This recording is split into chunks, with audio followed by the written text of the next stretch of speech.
Folks, it started. As I predicted multiple times, heads have started to roll. Marko Kolanovic, which is not a household name for most of you, but this guy was a superstar chief market strategist for JP Morgan. And his boss, by the way, is one of the biggest bears in the market, Jamie Dimon. This guy was just let go. Now, I told you multiple times that in the second half of 2024, this is going to start happening. Heads will start to roll because the bears that have cost their clients a lot of money will pay the price. And Marko Kolanovic is just the start. Just to kind of show you who this guy is, he used to be a superstar. But a year ago, he said, hey, we're looking forward to an outright negative stock performance. That year cost his clients 25%. 8 months ago, he doubled down and he said, we're looking forward to a 20% plunge. From that point on, the market has done 34%. So this guy cost his clients 25% and 34% ever since he started making these predictions over the past 18 months, and now he's paying the price. It's not a surprise. It's literally what I told you is going to start happening. There's an agency here. If you're the chief strategist, if you're managing money and you've made a mistake after mistake after mistake, and you've cost your clients potential profits of 30, 40, 50% while you kept them in the 5% money market accounts, you're going to pay the price. And your career is going to be effectively over because this is not the sort of business where people forget. People have a job to do, and that job is to earn a return on the capital that's been entrusted with them. And that is a huge driver in the second half of the year in both directions, right? So we saw a washout in September of October of 2022. This is the reverse version of that. Now you have the Dow, the NASDAQ, and the S&P 500 as of noon today, all making all-time highs together. It's a fairly rare phenomenon, but when it's taking place and you're out of the market and or underweight, it's deafening. You cannot sit there and watch that go on, and not just because you feel a certain way, but there's an agency problem in investing, which is when you're running money for other people, they have expectations, and one of those expectations is you better not trail the SPX. Now, for the past few months, the debate between the bears and the bulls about where this market is headed has heated up to new levels. Tom Lee, Dan Ives on the one hand, leading the bull camp. On the other hand, we have Jamie Dimon leading the bear camp. And I've made sure to show you both sides. And that's despite me being an extreme bull on this market. I'm way closer to Tom Lee than anybody else. I agree with Tom Lee. I think we're headed to a massive, massive explosion. But it doesn't mean I'm going to prevent you from listening to the other side. Now, my reasons for being extremely bullish on this market are extensively covered in my previous videos. I've talked about every single one of them. Here's a quick recap. But what happened with Marko Kolanovic adds one major reason that might be even bigger than all of these combined. So let's do the recap and then let's talk about what just happened and how it changes everything. Now look, number one, we have neutral sentiment. The market sentiment right now is not euphoric. Whenever we have neutral or bearish sentiment, the markets don't crash. The market crash when everybody's convinced that this market just can't fail and everybody's just hyper greedy. That's not the case. Now the second reason is very simple. The average bull market in the US stock market is 114%.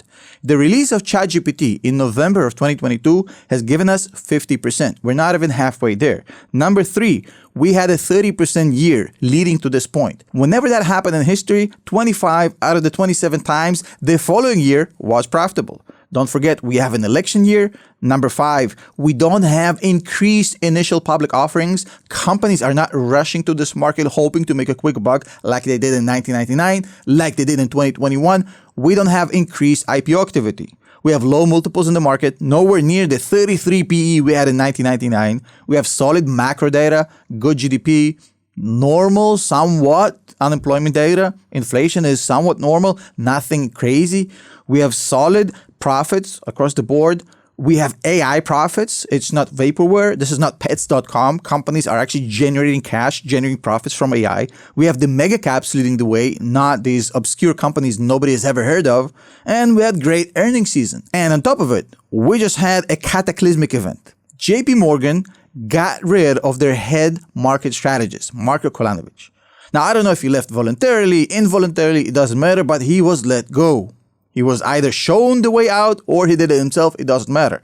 Him going is a massive catalyst in my opinion, and allow me to explain. We just saw Jamie Dimon get rid of his chief market strategist, the person who fed him bad information and caused him to take a wrong position on the market. Because don't forget, Jamie Dimon also has a massive fiduciary duty, and this guy gave him bad information. He cost him a lot of potential profits. Now, that shows you that Jamie Dimon probably is not as bearish as he was a week ago or 2 weeks ago when Marko Kolanovic still had a job.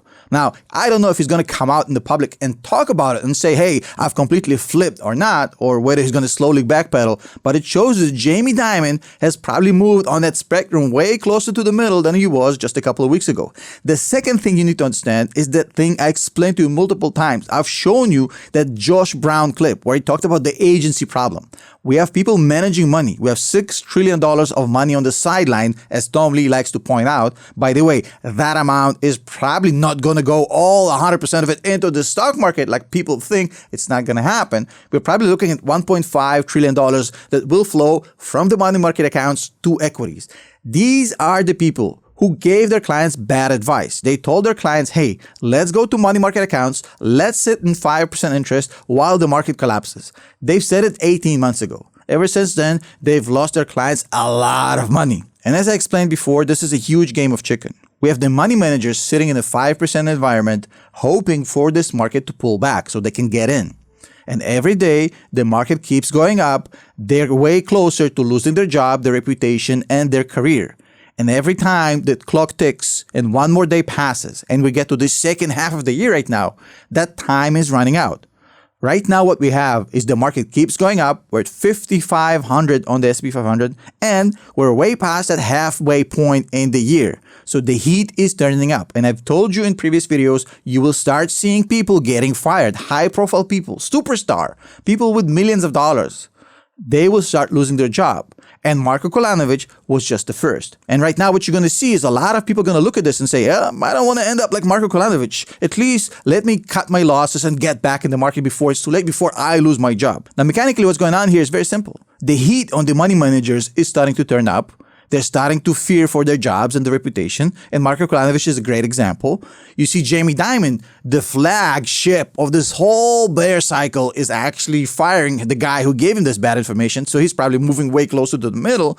And we have this game of chicken literally wrapping up. Now, Marko was number one for sure. He was the highest profile superstar. People call him a Hall of Famer. But look at how quickly he lost his job. This Hall of Famer, one of the greats, couple of bad months, 18 months, and he's gone. And there's more to come. And that's why in the second half of the year, you're going to see the floodgates open. A lot of these money managers will have a decision to make. Sit on the sideline with their ego and their balls in their hands, hoping and praying for the market to stop being irrational. And a lot of them are going to say, well, look, the market can stay irrational way longer than I can keep my job, so let's jump back in. There's no choice. Does it mean you have to pile into this market? No. Does it mean you have to FOMO and buy everything right now? No.